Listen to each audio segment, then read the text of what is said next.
এই শোনো, তুমি আরেকটা বিয়ে করো। বিয়ে করবো মানে কি বলতেছো এইসব? তুমি মাথা মুথা ঠিক আছে তোমার? আরে আমার মাথা ঠিক আছে, আর আমি একদম ভেবে চিন্তেই বলতেছি, জেনে বুঝেই বলতেছি। তুমি সেদিন আমারে বলতেছিলে যে আমার কাজের অনেক কষ্ট হয়, আমার কষ্ট তোমার এত দেখতে পারো না, তুমি তুমি সেজন্য আরেকটা বিয়ে করে আনবা। তো আমিও চিন্তা করলাম ঠিকই তো, তুমি যদি একটা বিয়ে করে আনো তাহলে আমরা দুজনে মিলে কাজ কামগুলো করতে পারবো, আমারও কষ্টটা একটু কম হবে। ফাজলামো করে বলছি। আরে তুমি ফাইজলামো করে বললেও আমি কিন্তু ফাইজলামি করে বলতেছি না, আর আমি বুঝছি যে তুমি শুধু ফাইজলামি করে বলো নাই, তুমি মন থেকেই বলছো। আরে না না, কি বলে এসব? আচ্ছা এত কথা বাদ দাও, তুমি এখন আমারে বলো যে তোমার কি কেউ পছন্দ আছে নাকি আমি দেখে? কি বলতেছো? কি পছন্দ আছে? দূর।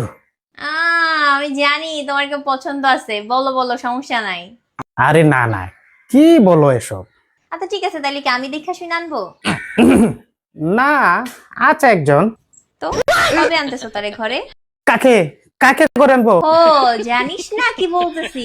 তুই তো আগে কইতেছিলি না যে তোর পছন্দ আছে, না? তুই কেমনে ভাবলি যে আমি থাকতে আমি অন্য কাউকে আনবো? আমি খুব ভালো করে জানতাম যে তোর পছন্দের কেউ আছে, তুই তলে তলে টেম্পু চালাস, বুঝছ না? এই কথাটা তোর মুখ দিয়ে বাইর করার জন্যই শুধুমাত্র আমি এতক্ষণ এই নাটকগুলো করছি। তুই আমার চিনোস না, তুই আমার সামনে স্বীকার করে দিলি কেমনে? তোর কি ভয় নাই?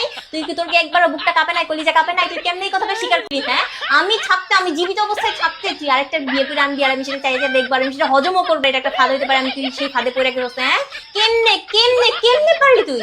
যতদিন তোর শরীরে হাড্ডি থেকে মাংস আলাদা হয় না ততদিন আমি তোরে ছেড়ে